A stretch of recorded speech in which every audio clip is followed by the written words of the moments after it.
Yeah, these possible ideas to take fuel straight to the consumer, so they don't have to spend the time going and getting, as you say, a tank of gas or petrol here themselves. So all kinds of things will happen, and digital will be a big enabler in this. The other thing that will happen is the ability to provide and combine sales of fuel with convenience of retailing. In the UK today, for example, half of the customers that come to a BP site in the UK don't buy fuel. They're there for the convenience retailing of it.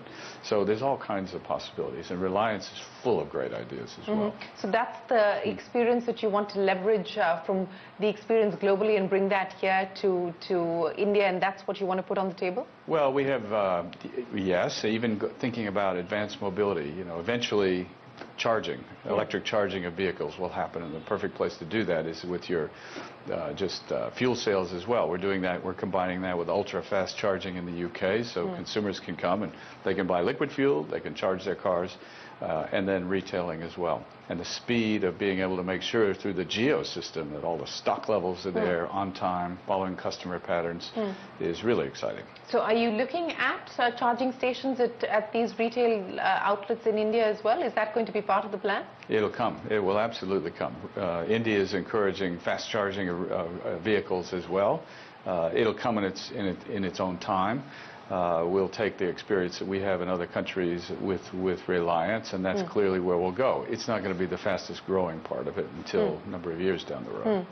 You've just inked this deal in China with Didi to set up the EV charging infrastructure. So, you know, clearly that's the bet that you're making, but you believe that India is probably going to take a little bit longer, because the government seems very clear in its intent to push electric mobility in the country. So are we going to see your electric plans in India tied together with these retail outlet plans? Oh, I'm sure that will come together with Reliance on these sites. So in China, they're building huge new cities, and they're putting electrification vehicles in from the very beginning. There's probably more electric vehicles being sold there than any other country in the world. India is different. It's got an existing fleet. It's got used for all kinds of fuels. The highway system is being built out now. So this joint venture will take on all these new mobility things. I just think it'll be... Including electric mobility? I'm sure it will, yes. Okay. So where is the technology for the EV charging stations, etc., going to come in from that you hope to deploy as part of these retail outlets? Well, BP owns the largest electric vehicle charging network in the UK. Today it takes 20-25 minutes to charge a car, so we've been working on ultra charging and we're putting it in our forecourts, our retail sites now in the UK, where you can fill up. Well, fill up isn't the right word anymore, I guess, but it's plug in, and you can in 10 minutes get a 100-mile range on the vehicle. So that's just been launched in the UK. But in India, there's all kinds of possibilities across the cities, the rural areas, the networks, the highway system.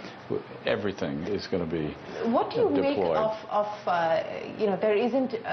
well, it's not a confirmed policy just yet. There seems to be some back and forth. But the intention till a few weeks ago was that, you know, it will be, IC engines will be phased out, at least when it comes to a certain segment of two-wheelers and three-wheelers. And then eventually the hope is that they will phase out IC engines altogether in India by 2030. That was the previous statement. It's not a policy just yet. What do you make of that? Well, I think it's a good policy. It's up for government to make the policy, but the fact is the Indian economy is growing so fast. The existing vehicle fleet is very large. It's going to take time. It could be that new vehicles, maybe that, but the existing fleet is still young. So all of this is all in the right direction. The world does need to reduce emissions, but it has to do it sort of in a sensible way for the economy as well. And I think policymakers here are absolutely on the right track. This is not just an India-specific debate. This is a global debate, and I know that you get asked this question a lot, and you have in the past said that it's not fair to demonize a particular industry or a particular sector, and that it's not just a race towards renewables. It has to be a race towards lower emissions. You know, is it becoming harder in the regulatory environment, and is it going to force you to be in a race towards more renewables? Well, I think BP has a lot of renewables. We just signed a deal last week in Brazil, but we have 5,000 people get up every morning and work in renewables. It is part of the company's DNA. The there are markets around the world that are moving very fast to renewables, but some of the facts are that by 2040, if you can imagine a world that has another India and another United States added to the global demand, it really comes down to, by 2040, there'll be 2 billion more people on the planet. Economic growth rates are very high in India and China and other places in Asia. So when you look at the overall equation here, we've got to reduce emissions from all kinds of fuels. And today, if you took all of the fuel demand in the world and you converted it to a barrel of oil and energy, it's 280 million barrels a day of energy demand. Now, about 100 of that is oil, 10 is solar and wind and biofuels. So they need to grow really, really fast. But the reality is we've got to work on reducing emissions from everything. By the middle of the century, I suspect that natural gas will be converted more into hydrogen, things like that. Technology is working.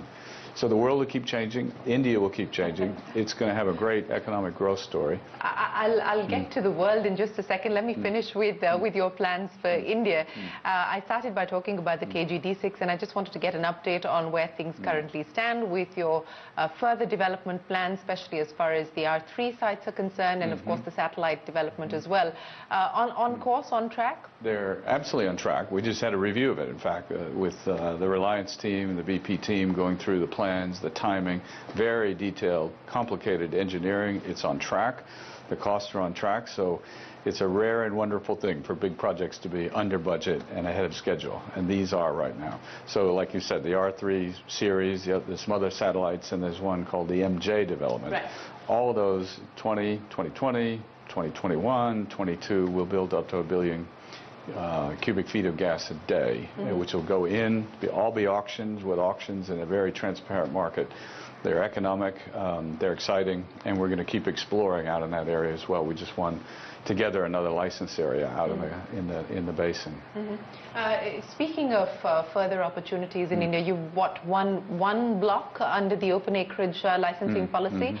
I believe that there's another round coming up in September. Would you be looking at bidding in that round as well? Absolutely. We'll look at the geology. The one that we just won that you mentioned is right on the trend with, in fact, the R3 series.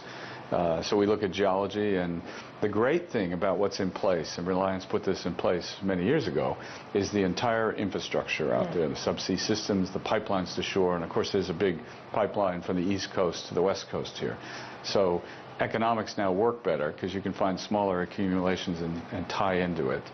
And I'm very, very enthusiastic about the use of natural gas and fertilizers and steel, eventually in electric power.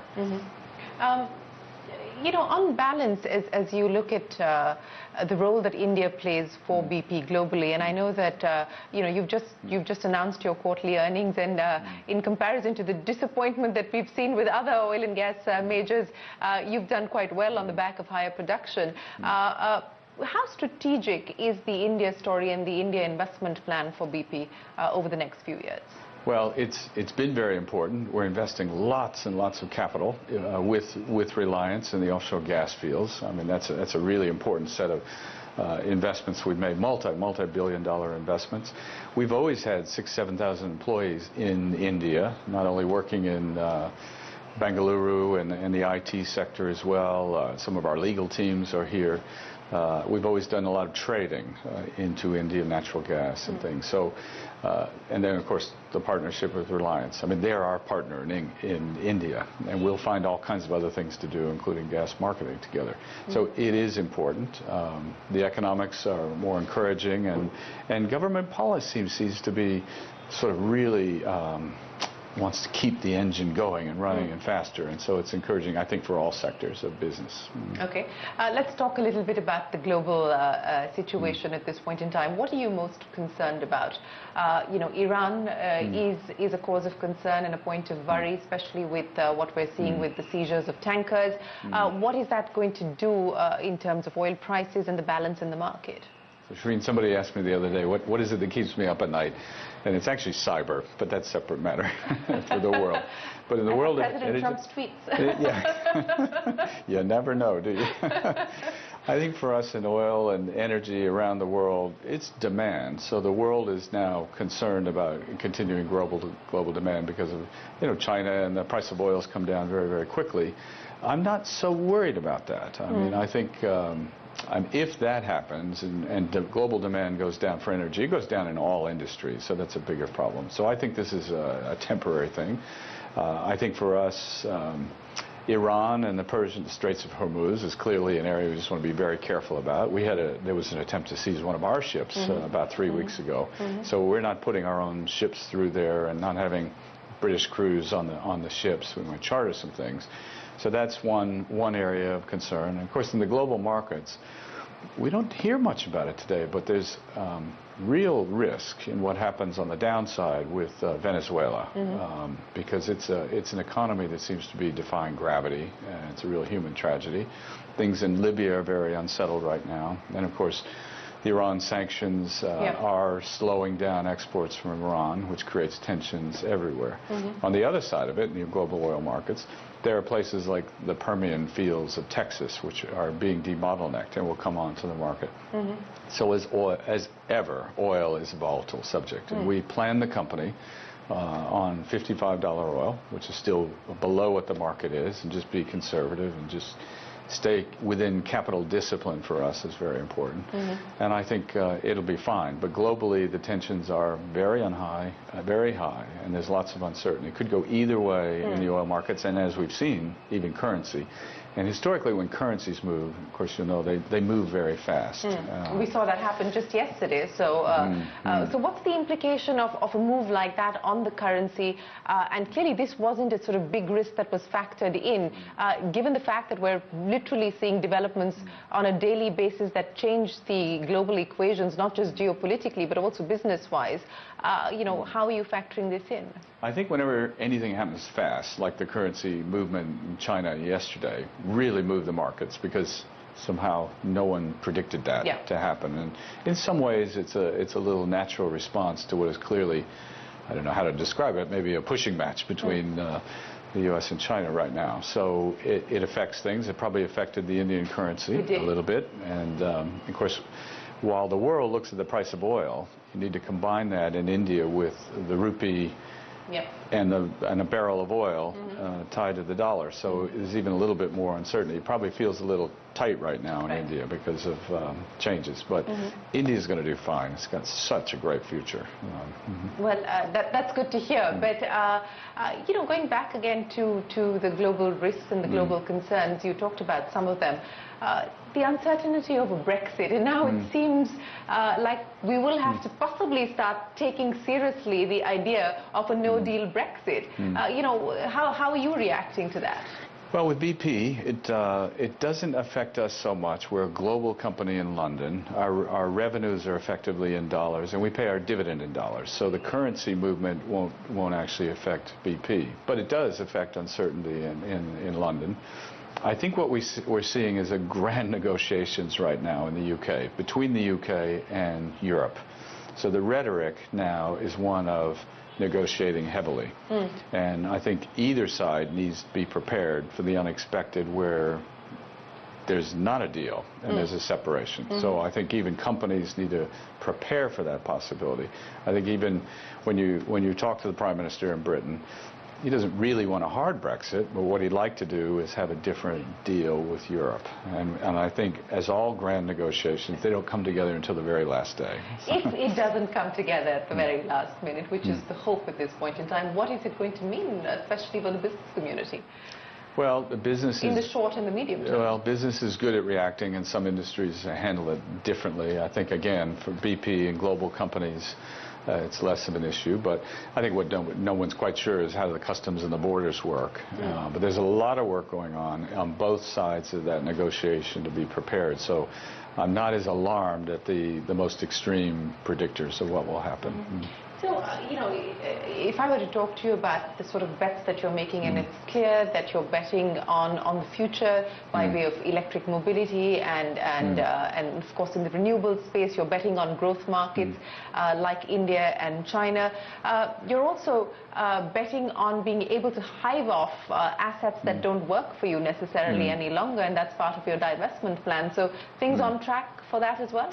Well, last year we made a very large purchase in the United States of BHP's oil assets in the Permian Basin and a couple of other basins. And so we said when we did that, we will divest $10 billion over 2019 to 2020.